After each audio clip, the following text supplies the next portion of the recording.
محترم حاضرین جمعہ، بزرگان دین، نوجوان بھائیوں، پیارے بچوں اور معزز خواتین اسلام،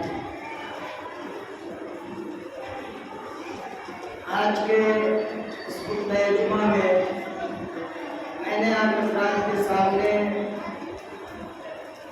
خطبہ مسنونہ اور سورہ قاف کی چند آیتوں کی تلاوت کے بعد سورہ بقرہ کی ایک انتہائی مشہور و معروف آیت کریمہ پیش کی ہے۔ اس آیت مبارکہ کے اندر اللہ تبارک و تعالیٰ نے ایک بہت بڑی ہماری اور آپ کی غلط فہمی کو دور کیا ہے۔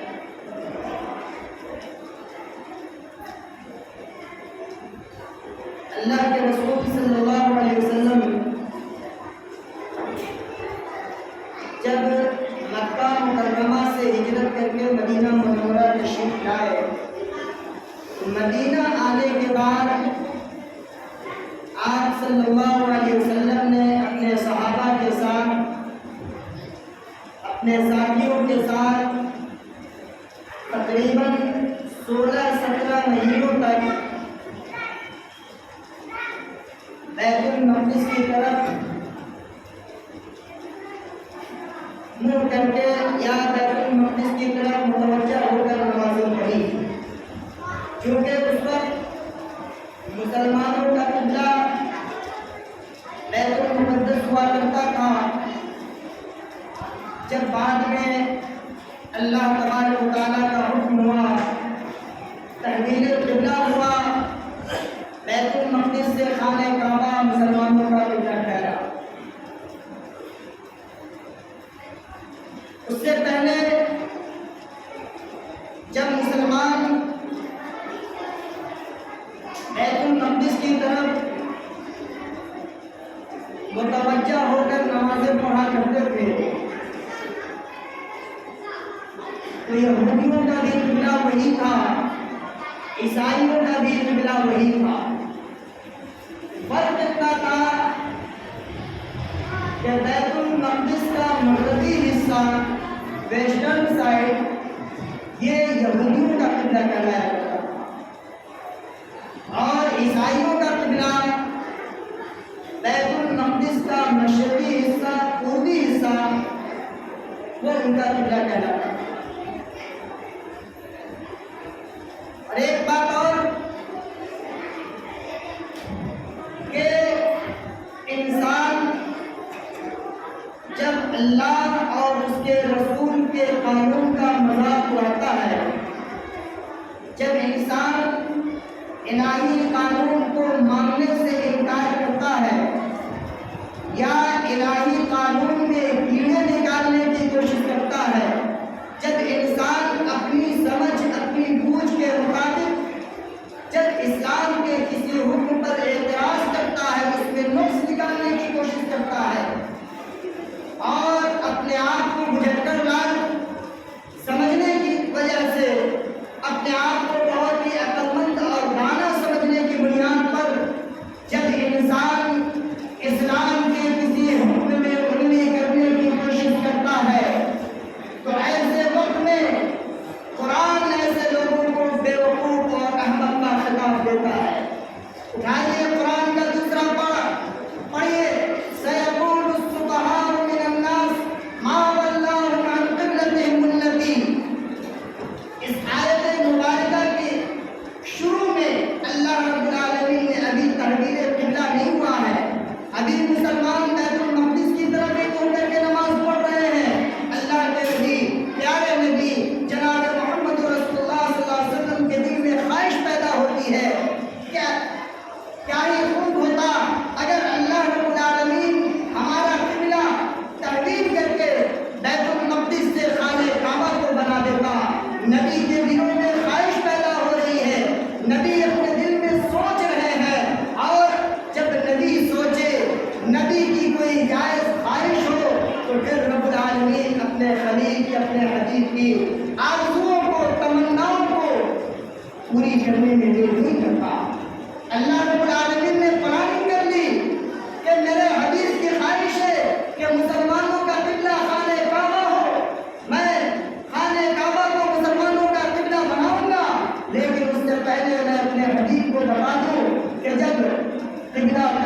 ہوگا. جب خانہ کعبہ کو مسلمانوں کا قبلہ بنایا جائے گا تو اس وقت آپ کے سماج کے کچھ بے وقوف لوگ کھڑے ہوں گے, آپ کے سماج کے کچھ نادان اور احمق قسم کے لوگ کھڑے ہوں گے اور وہ اعتراض کریں گے. وہ کہیں گے ما واللہ عن قبلتہم التی کانوا علیہا قل للہ المشرق والمغرب یہدی من یشاء الی صراط مستقیم. کہ میرے پیارے حبیب, جب تحویل قبلہ کا حکم ہوگا تو پھر اس وقت یہی یہودی, یہی منافقین, یہی عیسائی اور آپ کے سماج کے وہ لوگ جو عقل سے اندھے ہیں, جن کی عقل ایک پیسے کی نہیں ہے, جو عقل سے بالکل بیمار ہے اپنے طور پر, وہ سب اعتراض کریں گے, وہ طرح طرح کی باتیں کریں گے. یہ سارے کے سارے لوگ کون ہوں گے؟ یہ بے وقوف قسم کے لوگ ہوں گے. آج بھی ایسے لوگ, آج بھی وہ لوگ جو اسلامی احکام میں کیڑے نکالنے کی کوشش کرتے ہیں, جو اسلامی احکام کو اپنے نفس کی اپنے خواہش کے مطابق توڑنے کی کوشش کرتے ہیں, وہ سارے کے سارے لوگ اللہ کی بارگاہ میں بے وقوفوں کی طرح رہتے ہیں. وہ سارے کے سارے وہ بھلے کتنا عقل مند ہو, وہ 6 5 9 8 جتنا کر لے, اس کو لگانا, اس کو بھگانا, اس کا مال کھانا, اس کا مال کھینچنا, جتنا کر لے 3 5, لیکن اللہ کی نگاہ میں وہ بے وقوف ہے, اللہ کی نگاہ میں وہ احمق ہے, اللہ کی نگاہ میں وہ سب سے کمترین اور گھٹیا انسان ہے. اور یہ صفت یہودی صفت ہے, یہ صفت عیسائیوں کی صفت ہے, یہ صفت منافقوں کی صفت ہے, یہ ان لوگوں کی صفت ہے جن لوگوں نے اللہ کے دین کا مذاق اڑایا, یہ ان لوگوں کی صفت ہے جن لوگوں نے اللہ کے ساتھ علم بغاوت بلند کیا, یہ ان لوگوں کی صفت ہے جو اللہ اور اس کے رسول کے احکام و قوانین کو اپنے پاؤں تلے رکھتے ہیں. ہم اور آپ اپنا محاسبہ کر سکتے ہیں کہ ہم کس کیٹیگری میں, ہم کس زمرے میں ہیں. ہم بے وقوفوں کے زمرے میں ہیں کہ اللہ اور اس کے رسول کا جو حکم آیا اس کا حکم سمجھ کر ہم اس پر عامل ہے, اس زمرے میں ہے. یہ فیصلہ ہے اور آپ تحویل قبلہ سے پہلے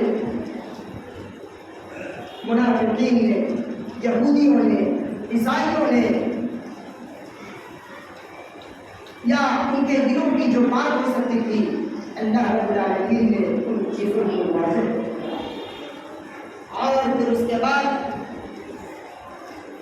تحویل قبلہ کا ہوا. مسلمانوں کو حکم ہوا, عصر کی نماز کے وقت اللہ کے نبی صلی اللہ علیہ وسلم کے پاس وحی آئی کہ پیارے حبیب, اب آپ کو خانہ کعبہ کی طرف گھوم کر کے نماز پڑھنا ہے. اللہ کے رسول نے فوراً حکم کی تعلیم کی, اپنے صحابہ کے ساتھ مل کر خانہ کعبہ کی طرف متوجہ ہو گئے. اور اسی مدینہ الرسول میں ایک مسجد ہے جس کا نام مسجد قبلتین ہے, یعنی 2 قبلوں والی مسجد. واقعہ یہ ہے کہ جب تحویل قبلہ کا حکم نازل ہوا تو مسجد نبوی سے مسجد قبلتین جانے میں لوگوں کو دیر ہو گئی, اور جب تک لوگ وہاں پہنچے, جب تک عصر کی نماز شروع ہو چکی تھی. قاصد نے جا کر کہا کہ تحویل قبلہ کا حکم ہو گیا ہے, لوگ نماز کی حالت میں ہیں, رکوع کی حالت میں تھے, اور جیسے ہی سنا کہ محمد رسول اللہ کا حکم آ گیا ہے کہ اللہ تعالیٰ نے قبلہ کو تحویل کر دیا ہے, نماز کی حالت میں ہی سارے مسلمان بیت المقدس کی طرف سے ہو کر کے خانہ کعبہ کی طرف ہو گئے. اسی لیے اس مسجد کو قبلتین یعنی 2 قبلوں والی مسجد کہا جاتا ہے. اب اس کے بعد منافقین نے ہنگامہ کرنا شروع کر دیا. عیسائیوں اور یہودیوں کی طرف سے جب آواز اٹھنے لگی جس کی پیشن گوئی خود اللہ تبارک و تعالیٰ نے پہلے کر دی تھی, اب وہ پیشن گوئی ثابت ہونے لگی.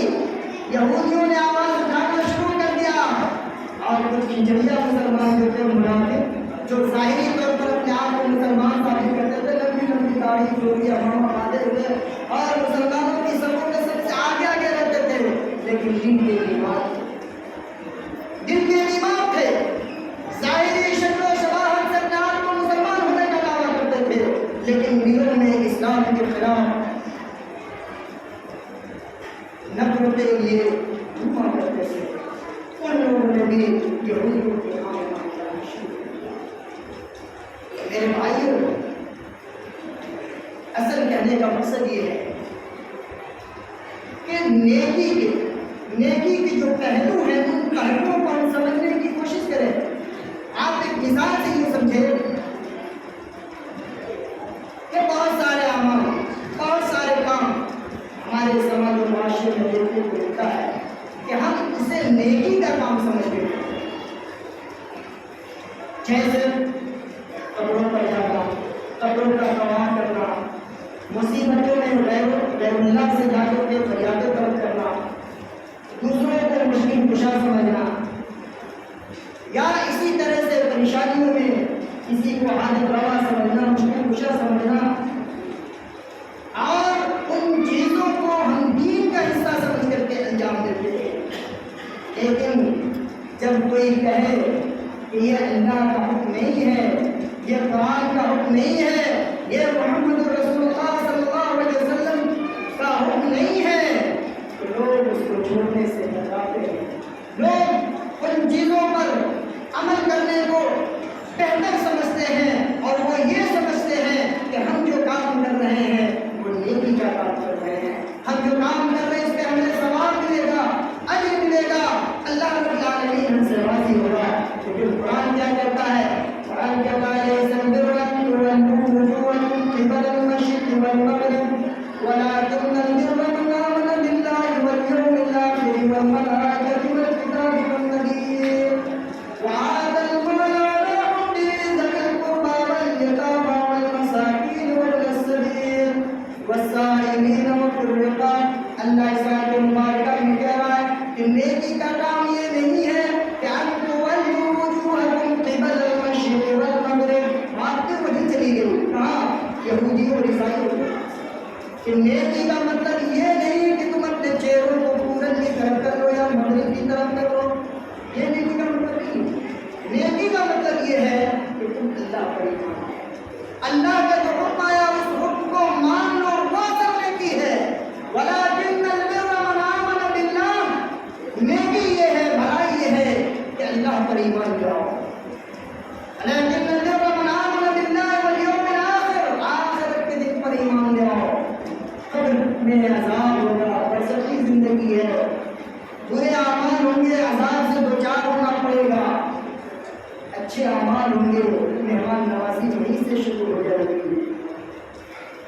ان سب سے رہنے والا آپ کو یقین رکھنا ہوگا، ایمان رکھنا ہوگا.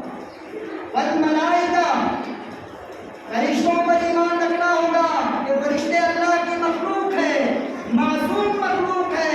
فرشتے وہ ہیں کہ لا یعصون اللہ ما امرہم ویفعلون ما یؤمرون. اللہ نے ان کو جس ڈیوٹی پر لگا دیا ہے، جس چیز کا حکم دے دیا ہے، وہ دائیں بائیں نہیں دیکھ رہے، اپنی ڈیوٹی کے انجام دہی میں لگے. اللہ کی نافرمانی وہ کبھی نہیں کرتے ہیں.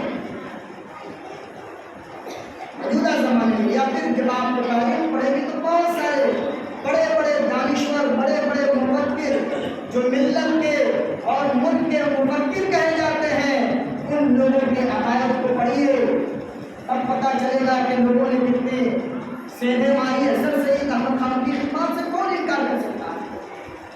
سر سید احمد خان کی خدمات سے کوئی انکار نہیں کر سکتا. بہت بڑے اسکالر، بہت بڑی چیز انہوں نے دی امت کو. لیکن جب عقائد کے بعد جب سر سید احمد خان کی تاریخ کو پڑھیے، فرشتوں کے منکر تھے. وہ کہتے تھے کہ فرشتہ نام کی کوئی چیز نہیں ہے، اور جب انسان ان چیزوں کا انکار کر دے تو پھر وہ مومن نہیں ہو سکتا. قرآن نے کہا وَلَٰكِنَّ الْبِرَّ مَنْ آمَنَ بِاللَّهِ وَالْيَوْمِ الْآخِرِ وَالْمَلَائِكَةِ. ایمان یہ ہے، نیکی کے کام یہ ہے کہ لوگوں کا ایمان اللہ کی ذات پر ہو، آخرت کے دن پر ہو، قیامت کے دن پر ہو، والملائکہ اور فرشتوں پر ہو، والکتاب اور اللہ کی طرف سے جتنی کتابیں نازل کی گئی، توریت و زبور و انجیل ہو، صحف ابراہیم و صحف موسیٰ و قرآن ہو، ان ساری کی ساری کتابوں کے سچے اور پکے ہونے پر یقین رکھنا، ایمان رکھنا. یہ الگ بات ہے کہ قرآن کے آ جانے کے بعد تمام کتابیں منسوخ ہو گئی، لیکن ایمان رکھنا ہے کہ یہ آسمانی کتاب ہے.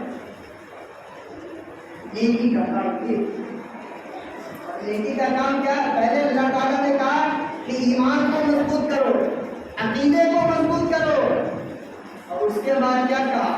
وَآتَى الْمَالَ عَلَىٰ حُبِّهِ. اور تم اپنے مال کو جس مال سے تم محبت کرتے ہو اس مال کو اللہ کے راستے میں دے دو، اللہ کے راستے میں خرچ کرو۔ آج ہم مال سے محبت کرتے ہیں، دولت سے محبت کرتے ہیں۔ بال بچہ اگر بنا اجازت کے مسجد مدرسے میں 5 روپیہ دے دیا تو پھر دیکھیے ابا محترم صبح سے شام تک اس کا کلاس لگاتے ہیں کہ میرے اجازت کے بغیر تو کیسے دے دیا، گھر کا تاثیر ہوتا ہے۔ بغیر مال تیرا کمایا ہوا ضرور ہے، تو اپنے ہاتھوں سے ضرور کمایا ہے، لیکن تیرے مال کی ملکیت تیرے رب کی نہیں ہے۔ مال تمہارا نہیں ہے۔ آج تمہاری آنکھ بند، سارے مال و اسباب تمہاری اولاد تمہارے عزیز و اقربا بانٹ لیں گے آپس میں، اور اگر کچھ کمی بیشی ہوگی تو پھر اوپر سے صلوات و سلام بھی سنائیں گے۔ یہ اولاد گالیاں بھی بکتی ہے اپنے والدین کو مرنے کے بعد۔ اگر کسی اولاد کو مال کم مل جائے، کوئی مال زیادہ ہتھیا لے، تو پھر دیکھیے مرنے کے بعد بھی اس بات کو چلتی۔ اللہ کے رسول صلی اللہ علیہ وسلم سے جب پوچھا گیا، چاہے بابر ہے، ہم میں سے بہت سارے لوگ یہ سمجھ رکھتے ہیں کہ چلیے ہم نماز نہیں پڑھتے، روزہ نہیں رکھتے، چلو ہم تو غریبوں کی شادیاں کراتے ہیں، غریبوں کے پیچھے مال خرچ کرتے ہیں، یہ کرتے ہیں وہ کرتے ہیں، پیاسے کو پانی پلاتے ہیں، سب کچھ کرتے ہیں۔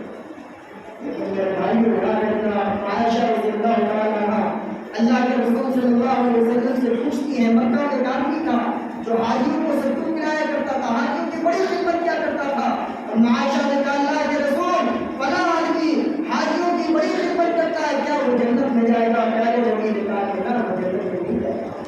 عائشہ نے پوچھا کیوں؟ وہ تو بڑی خیر کا کام کرتا ہے، رفاہی کام، چیریٹیبل کا کام کرتا ہے، کیوں نہیں جائے گا؟ اللہ کے رسول نے کہا کہ اس کے دل میں ایمان نہیں ہے، اللہ کے لیے کوئی جگہ نہیں، کوئی جگہ نہیں ہے۔ وہ پوری دولت بھی اگر لوگوں کے پیچھے خرچ کر دے، اللہ کی جنت اور اللہ کی رضا سے حاصل نہیں ہو سکتی۔ اللہ نے کہا کہ وَآتَ الْمَالَ عَلَىٰ حُبِّهِ، جس مال سے تم محبت کرتے ہو اس مال کو اللہ کے راستے میں خرچ کرو، اس مال کو اللہ کے راستے میں خرچ کرو گے۔ اِنَّ الصَّدَقَةَ تُطْفِئُ غَضَبَ الرَّبِّ، مسلمانوں جب اپنے ہاتھ سے مال خرچ کرو گے اللہ کے راہ میں، اللہ رب العالمین اس مال کے خرچ کرنے کے ذریعے، اس مال کا خرچ کرنا تمہارا وہ صدقہ کرنا اللہ رب العالمین کے غضب کو ختم کرتا ہے۔ مسلمانوں اگر تم اپنے ہاتھوں سے مال خرچ کرو گے اللہ کے راہ میں، تمہارا مال کا خرچ کرنا یہ تمہارے لیے قبر میں فائدہ مند ہوگا۔ قبر میں تمہارے قبر میں، قبر جو اندھیرا ہے وہاں روشنی پیدا ہوگی۔ مسلمانوں اور یہ مال کہاں خرچ کرنا ہے؟ وَآتَ الْمَالَ عَلَىٰ حُبِّهِ ذَوِي الْقُرْبَىٰ وَالْيَتَامَىٰ وَالْمَسَاكِينِ وَابْنِ السَّبِيلِ۔ الیکشن کا موقع ہے، فلاں کے اوپر خرچ کر دیں گے تو 4 کروڑ کا مالا پڑ جائے، فلاں کے اوپر خرچ کر دیں گے ہماری نیک نامی ہوگی، فلاں اس کے پیچھے خرچ کرتا ہے ہم اس سے زیادہ بڑھ کر کے دے دیں گے، لوگ ہمیں سیٹ ساہوکار کریں گے۔ نہیں، اسلام نے اصول بتلایا ہے۔ اگر اسلام میں ہم نے کلمہ پڑھا ہے تو اسلام کے اصول کو فالو کرنا ہوگا، اپنانا ہوگا۔ اسلام نے جو طریقہ بتایا ہے اس طریقے کے مطابق اپنے مال کو خرچ کرو گے، اس طریقے کے مطابق اگر اپنی زندگی گزارو گے تو یاد رکھو اللہ تعالیٰ کی رضا حاصل ہوگی۔ اور اگر محمد رسول اللہ صلی اللہ علیہ وسلم نے جو طریقہ بتایا ہے، پیارے نبی نے جو طریقہ بتایا ہے، اس طریقے سے ہٹ کر کے پوری زندگی کھپالو گے خیر کے کام میں، بھلائیوں کے کام میں، تمہیں اس کا فائدہ نہیں ہوگا۔ قرآن نے کہا وَآتَ الْمَالَ عَلَىٰ حُبِّهِ ذَوِي الْقُرْبَىٰ، بھائی تمہارا تم لاکھ روپے مسجد میں دے دیتے ہو، لاکھ روپے مدرسے میں دے دیتے ہو، فلاں مد میں اتنا لاکھ، فلاں مد میں فلاں حاجی صاحب نے اتنا لاکھ، فلاں مولوی صاحب نے اتنا لاکھ، فلاں نیتا جی نے اتنا لاکھ، نہیں، اس کا کوئی فائدہ نہیں۔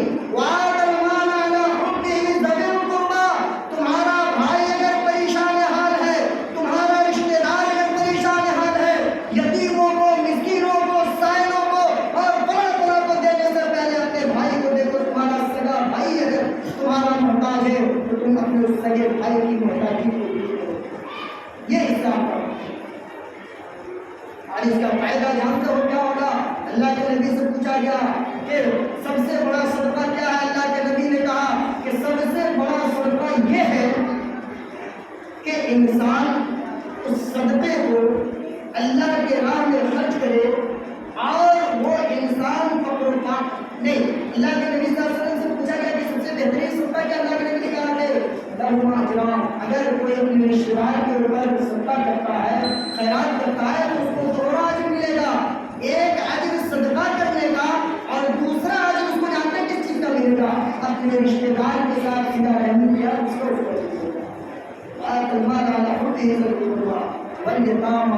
اس کے بعد نمبر آتا ہے یتیموں کا، مسکینوں کا، سائلوں کا، مسافروں کا، اور جو بھی لوگ ہیں ان سب کو ان سے بچنے کے بعد آپ کیجیے۔ اور اس سب کے ساتھ پھر یہاں پر وہی بات آئی کہ آپ سب کچھ کر لیجیے لیکن اللہ کو بھول جائیے، کیونکہ اللہ تعالیٰ ایسے خدمت کو یا ایسے محنت کو، ایسی مشقت کو اللہ قبول نہیں کرتا۔ وَأَقَامَ الصَّلَاةَ وَآتَى الزَّكَاةَ، نماز قائم کیجیے، زکات بھی دیجیے۔ اب پھر آپ کہیے کہ ابھی مال کی بات ہوئی تھی، صدقہ کرنا، پھر زکات کی بات کہاں سے آئی ہوئی؟ زکات تو جو آپ کے مال میں 2.5% فرض ہے وہ ہے ہی، اس کے علاوہ آپ کو نقلی صدقات کرنے ہیں، محتاجوں کو، ضرورت مندوں کو اس کے علاوہ دینا ہے۔ وَأَقَامَ الصَّلَاةَ وَآتَى الزَّكَاةَ وَالْمُوفُونَ بِعَهْدِهِمْ إِذَا عَاهَدُوا، ایماندار آدمی ہو، وعدے کا پکا ہو، نیکی کرتے ہیں کہ انسان امانتدار بھی ہو، وعدے کا پکا بھی ہو، اور اس کے بعد کیا ہو؟ من آمن باللہ والیوم الآخر والملائکۃ والکتاب والنبیین وآتى المال علی حبہ ذوی القربى والیتامى والمساکین والسائلین وفی الرقاب وأقام الصلاة وآتى الزکاة والموفون بعهدهم اذا عاهدوا والصابرین فی البأساء، تنگدستی آ گئی، فقیری آ گئی، غریبی آ گئی، پریشانی کے ایام آ گئے۔ پریشانی کے ایام میں جب انسان کے پیٹ میں بھوک لگتی ہے، جب انسان کو رکاوٹ میں مبتلا ہوتا ہے، رب کو بھی بھول جاتا ہے، غلط راستے اختیار کر لیتا ہے، زناکاری کے راستے اختیار کر لیتا ہے، چوری اور ڈکیتی کے راستے اختیار کر لیتا ہے، لیکن مسلمانوں تمہارا امتحان اسی وقت ہوتا ہے کہ جب تم پریشانیوں میں ہو، اور اس پریشانی میں اگر تم صبر سے کام لیتے ہو، رب العالمین کو یاد کرتے ہو، اللہ رب العالمین تمہاری محتاجی کو دور کرے گا، تمہاری پریشانیوں کو دور کرے گا۔ والصابرین فی البأساء، اگر آپ صبر کرتے ہیں کب؟ جب پریشانیوں میں ہو، والضراء، جب بیماریوں میں ہو، کرونا جیسی بیماری آئی، اس کے علاوہ ہزاروں قسم کی بیماریاں آ رہی ہے، اور بیماریوں میں جب انسان پریشان ہوتا ہے، اس پریشانی کے عالم میں اگر انسان صبر کرتا ہے، وحین الباس، اور میدان جنگ میں جب انسان ہوتا ہے، اس وقت جب انسان صبر کرتا ہے تو اللہ تعالیٰ نے کہا کہ اولئک الذین صدقوا، یہی لوگ سچے لوگ، یہی لوگ سچے لوگ ہیں، وہ اولئک هم المتقون، اور یہی لوگ اللہ سے ڈرنے والے لوگ ہیں۔ میرے بھائیوں، ان صفات کو ہمیں اور آپ کو اپنانے کی ضرورت ہے، ہمیں اور آپ کو نیکیوں کے دونوں پہلوؤں کو دیکھنے کی ضرورت ہے۔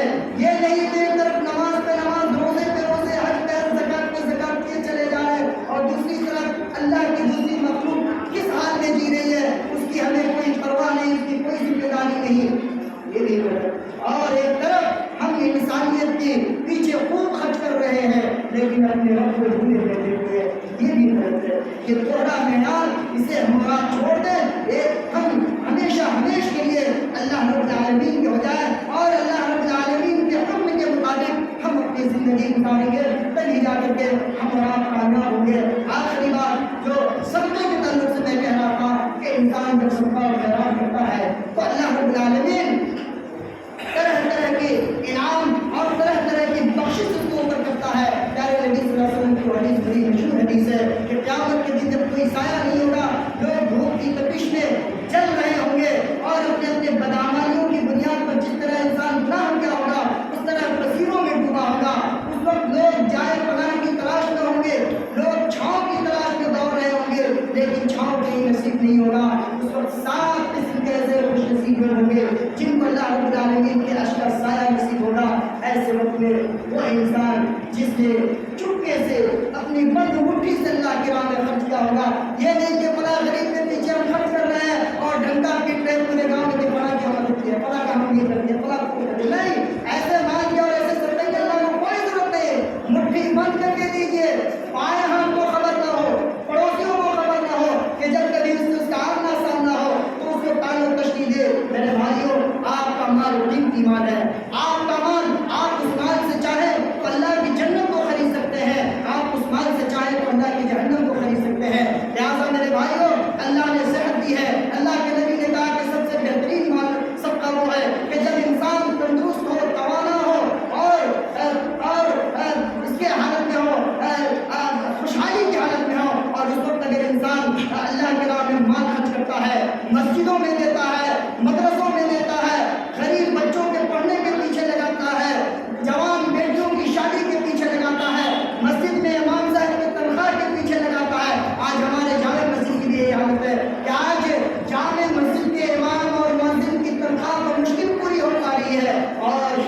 تیرا کرم ہے کہ بھگران کا ایک ایک فرد اتنا تمنگر ہے اور اتنا خوشحال ہے کہ اگر 10 آدمی صحیح سے یاد کر لے کہ ہم جامع مسجد کا پورا خرچ اٹھائیں گے، اللہ کی قسم میں اس ممبر سے کہہ رہا ہوں کہ بھگران میں اللہ نے ایسے لال اور ایسے جانوں کو پیدا کیا ہے کہ وہ چاہے تو ایک امام کا خرچ اٹھا سکتے ہیں۔ میں یہ نہیں کہتا کہ کوئی ایک آدمی کھڑا ہو کے اٹھا لے، ہم سب کی ذمہ داری ہے، قطرہ قطرہ دریا شور، ہم سب مل کر کے اس کام کو، اس مشن کو، چونکہ یہاں سے دین کا کام ہو رہا ہے، بچوں کے پڑھنے پڑھانے کا کام ہو رہا ہے، 5 وقتہ نمازوں کا کام ہو رہا ہے، اور اس کے علاوہ جتنی مسجدیں ہیں ان تمام مساجد کی کفالت یہ ہم سب کی ذمہ داری ہے۔ ہم سب پر بڑھ چڑھ کر کے اس میں حصہ لیں، اور جب ہم حصہ لیں گے انشاءاللہ اللہ رب العالمین کے ہاں وہ ہمارا آخرت بچت کھاتا ہوگا۔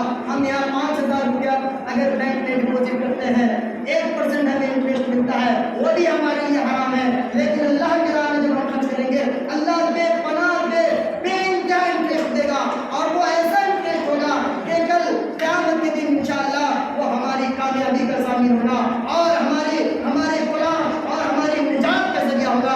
دعا ہے رب العالمین سے اللہ تعالیٰ ہم سب کو نیک عمل کی توفیق عنایت فرمائے، اللہ تعالیٰ ہم سب کو نیک کمائی کی توفیق عنایت فرمائے، اللہ تعالیٰ ہم سب کو اپنے جائز مال کو جائز راستوں میں خرچ کرنے کی توفیق عنایت فرمائے، اللہ تعالیٰ ہم تمام مسلمانوں کے کاروبار کو ترقی عطا فرمائے، اللہ تعالیٰ جو بیمار ہیں ان سب کو تو صحت کاملہ صحت عاجلہ عطا فرما دے مولا۔